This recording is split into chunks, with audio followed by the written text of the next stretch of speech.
Hello everyone, welcome back to the Shipping Yard, a section here at the Looney Bin. My name is Looney, and I first want to say thank you so much for those who have seen my last two shipping in videos and really enjoyed them. And it was great discussing with anyone, who commented on those videos. It was really cool seeing like who you preferred and having some nice discussions, because I know how shipping can lead to a lot of debates and arguments. It was nice speaking with just anyone who just wanted to just discuss their favorite ship, and overall it was I love making these, and it was a great experience as well. So again, thank you so much.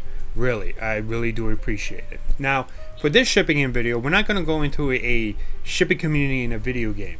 No, we're going to move on to a new medium, and that medium is anime. And the anime we're going to be focused on for this video is an anime that ended about almost 10 years ago. It has gotten a revival with the continuation of the anime that ended abruptly almost 10 years ago.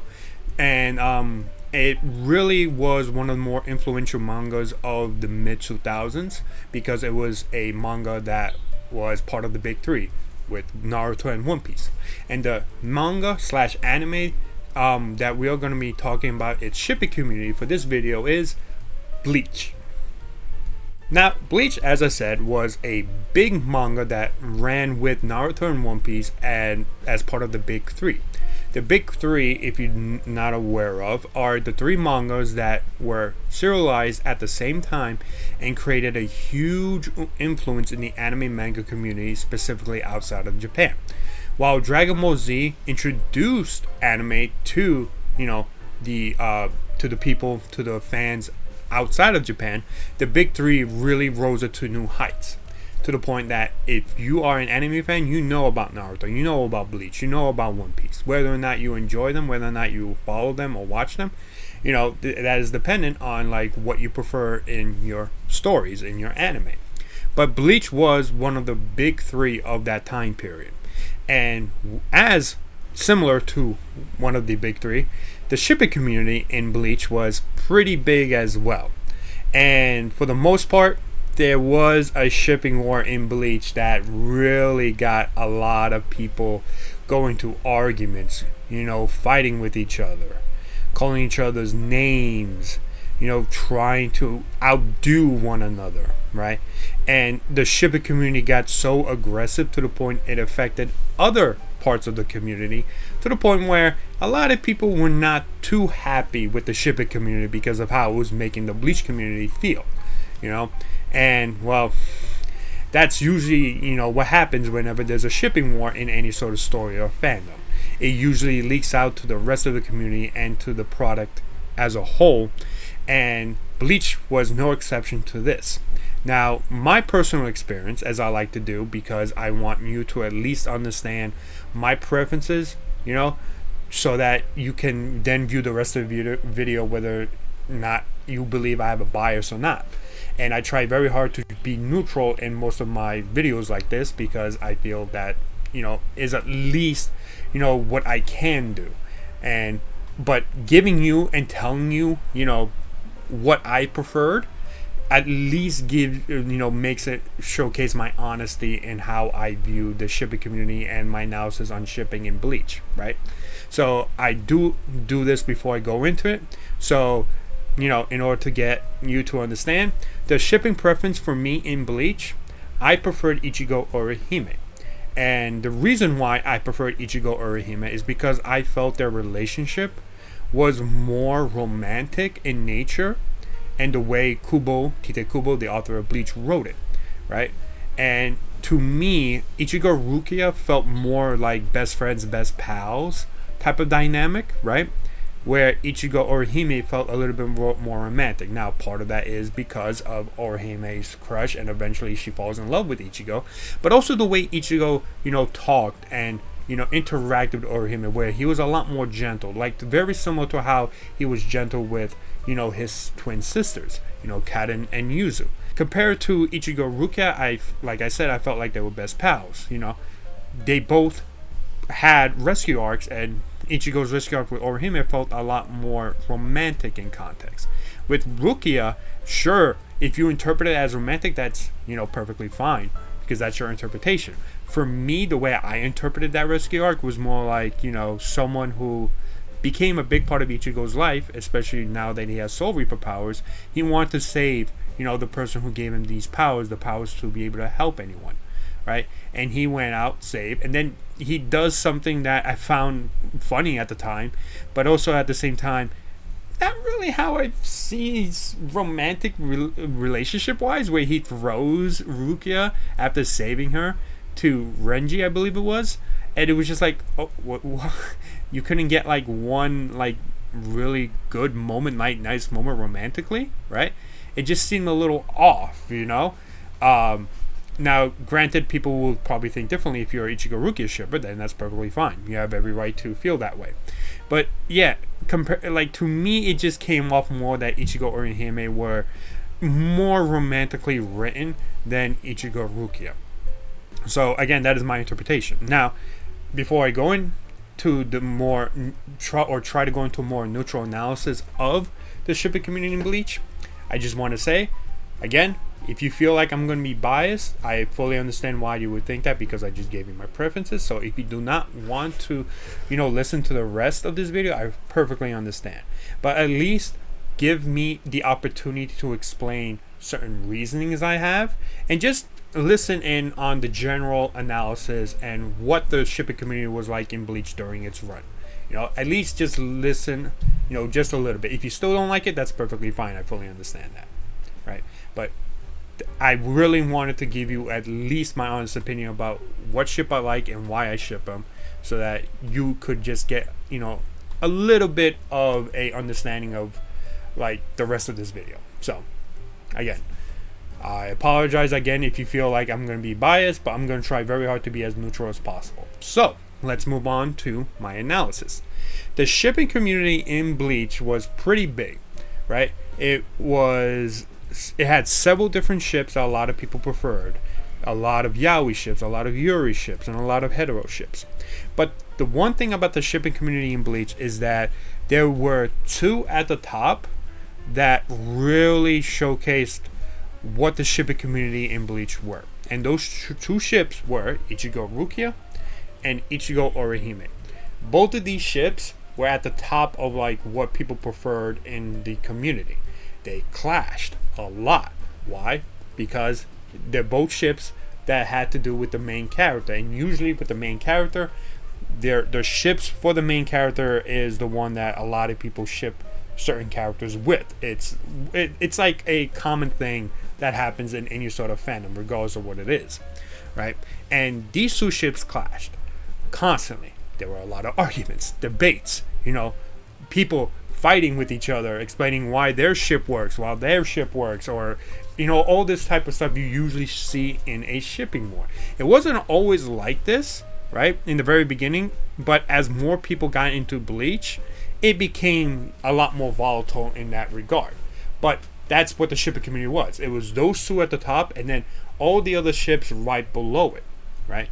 And what happens whenever you have two ships at the top where it features one main character and two female characters of the same show, you tend to also include ships of the other character into other ships. For example, if you shipped Ichigo Rukia, then you probably shipped Uryu and Orihime, or maybe Orihime and Ulquiorra, that kind of situation. If you shipped Ichigo Orihime, then you probably ship Renji Rukia, right? That's what I mean when I say when there's two top ships, there will be other ships right below it where they ship the opposite of, or like whatever other character they don't have a ship for, and they ship another ship just to compete, or just to have another ship to follow, right? That helps their cause at the two top main ships. And it also caused a lot of the other minor ships to get involved in these debates a lot. That's essentially what happened in the Bleach community. The two top ships usually got the other smaller ships involved, especially people who just ship Renji Rukia had to get involved with, the arguments and debates of the two top ships. If you liked Uryu and Orihime, you also got involved. Now, part of that, again, is just people using that ship to say, oh, I don't like Ichigo Orihime because I think Uryu and Orihime have a better relationship. That kind of certain thing, right? And that's just how it was. It was like the pyramids at the top and just went down to every other ship and just got more people involved in these conflicts. Even ships that had nothing to do with those characters at all got involved, right? And that's just what the Bleach community was like. There were other minor ships that also made up the Bleach shipping community, such as Yoruichi and Urahara, a very big popular ship that was minor compared to the top two. And I believe, if I'm not mistaken, it was written canon-wise in the story as well, that they did had something together, right? There was also the ship of that really conflicted with the Yoruichi Urahara ship was the Yuri ship, Yoruichi and Soifon. Soifon, I think, canonically had a big crush on Yoruichi, right? And that conflicted with the Yoruichi Urahara fandom, so they had like a mini battle right there. They had like a mini war there as well. You also had other ships such as Ichigo and Grimmjow, Ichigo and Okura, right? You had these yaoi ships. The yaoi ships weren't as big and popular as the top two ships, but they were heavily invested in the shipping community, as well as having their own war between each other. Another ship that was kind of when you really think about it, is kind of a weird dynamic was Orihime and Okura, because Okura was, Orihime's kidnapper, and usually when people ship, the kidnapper with, the kidnappee, it's usually because of Stockholm Syndrome, and so many other stories and tropes have Stockholm Syndrome involved in it, so that's why they ship. But that's what the shipping community is. You had very small minor ships, while the two at the top were front and center. They were like the biggest two ships that were involved in the constant war, the constant battles. And it just leaked down to everything else, and then eventually leaked out to the rest of the communities, where a lot of people were not happy with the way shippers were behaving, right? It's a constant thing that happens in a lot of shipping fandoms, or just fandoms in general, where the shipping community tend to leak out into the regular fandom, and that's where a lot of people are not happy with shippers. That's where a lot of shippers get, where a lot of non-shippers get really angry at shippers. And so that's essentially what the Bleach community was. You also had ships like Gin and Giku. You had Toshiro and Momo, Some people even shipped Toshiro and Kaden, right? All these ships were all part of the Bleach community, the Bleach shipping community, and it was fun. For the most part that I was in, it was a lot of fun talking with fellow Ichihime shippers, right? But the constant fighting debate did get a little bit annoying, especially in the latter part of Bleach's life, where, it was, known that Bleach was going to be ending soon, so people were now arguing more and more about which ship will become canon at the end. But eventually Bleach did end. We did get a final chapter, and I will tell you a little bit about my experience of what that final chapter was like as a shipper and, part of the shipping community in Bleach. But before I get into that, I do want to mention one thing. Now, I tried looking through these supposed Kubo tweets where he is calling out certain fans, or be getting angry at certain fans that were trying to, tell him to get rid of Orihime. Most of these tweets came from Rukia and Ichigo Rukia fans. And for the most part, I tried very hard to try to find these tweets. I tried looking at the Wayback Machine around the year these tweets were coming out. Unfortunately, none of these tweets was ever recorded on the Wayback Machine.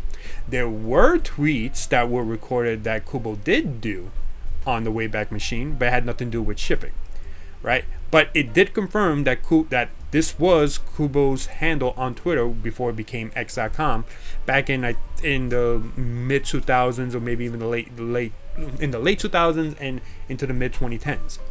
And I will show you these tweets. And again, I want to make sure to clarify, I cannot confirm whether these tweets are legit or made up by somebody, but these tweets were passed around a lot, in the shipping community. I believe that these were actual real tweets that Kubo responded. But again, I have no proof of that anymore because, Kubo deleted that Twitter account, and the Wayback Machine doesn't provide any proof of it. But these are the tweets. Now, as you can see, there's a lot of tweets on here that really call for, Orihime to be erased from the picture erased from the story in some form or way. Not actually, erased completely. Even though one person constantly told Kubo to kill Orihime, which is insane, but to move her aside, to make her, a side character so that Rukia can get more shine, so that Ichigo can build the relationship with Rukia more, and that's where, the Ichigo-Rukia shipping thing came from, in terms of why I mentioned that these might be Ichigo-Rukia shippers, right?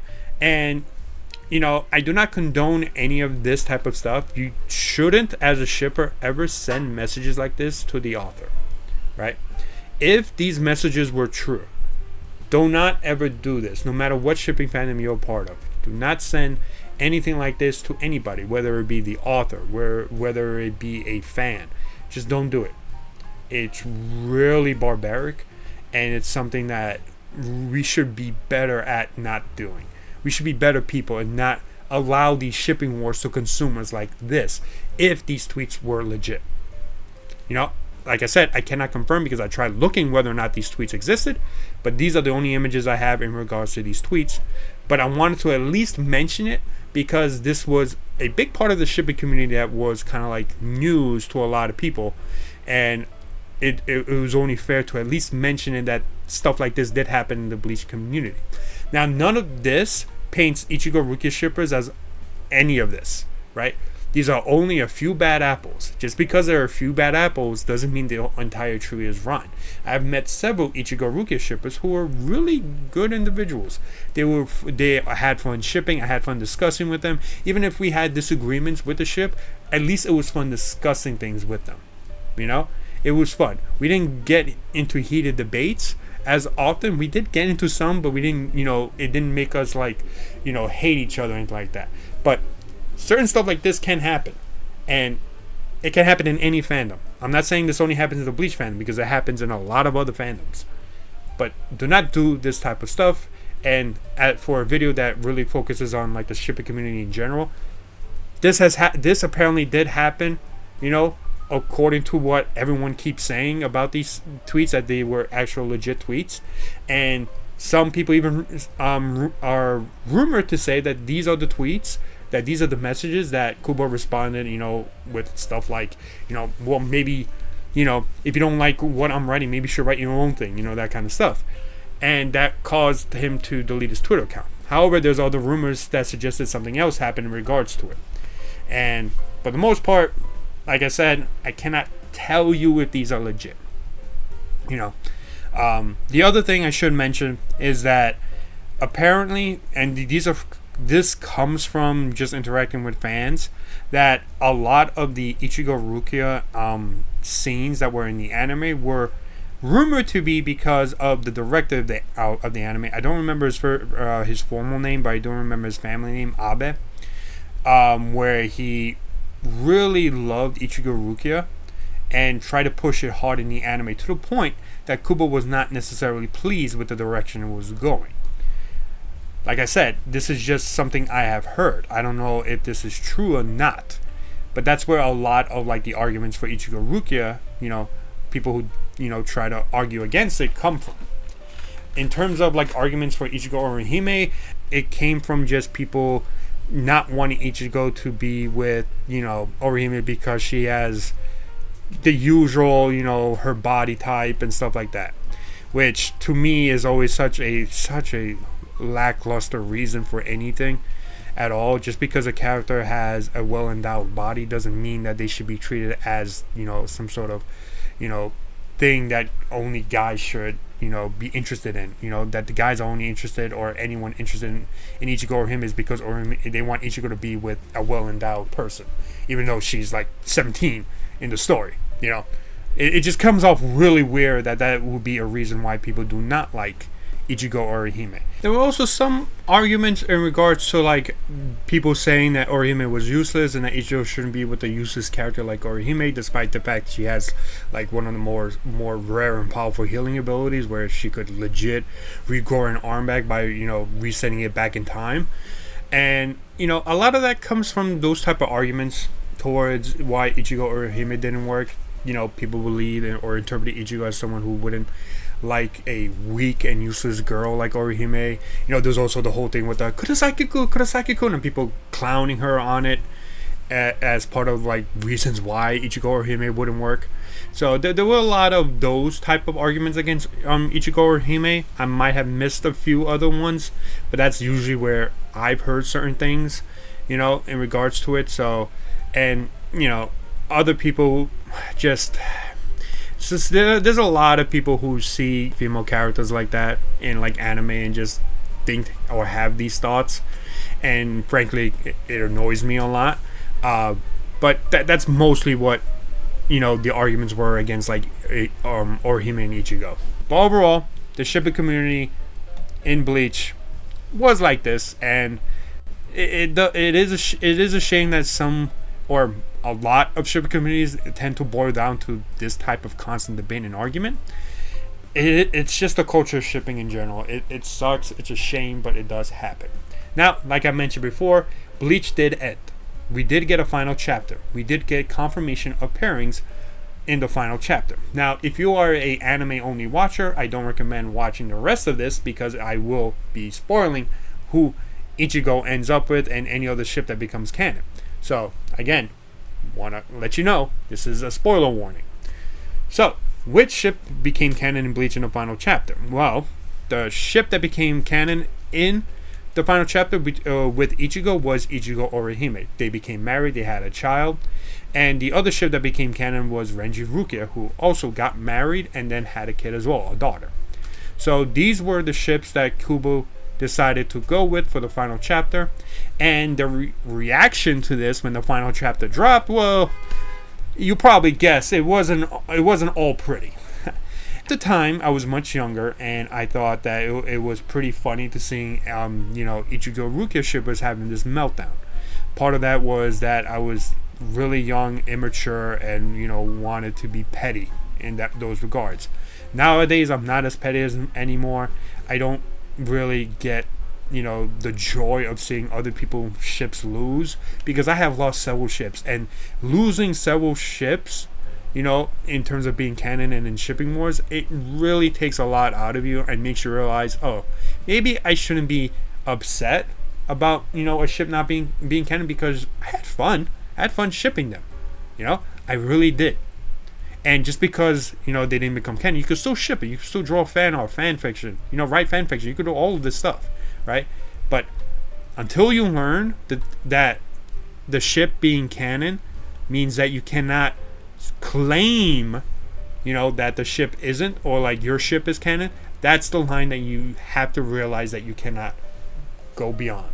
You cannot claim a ship is canon if there is a confirmation for a ship in the story.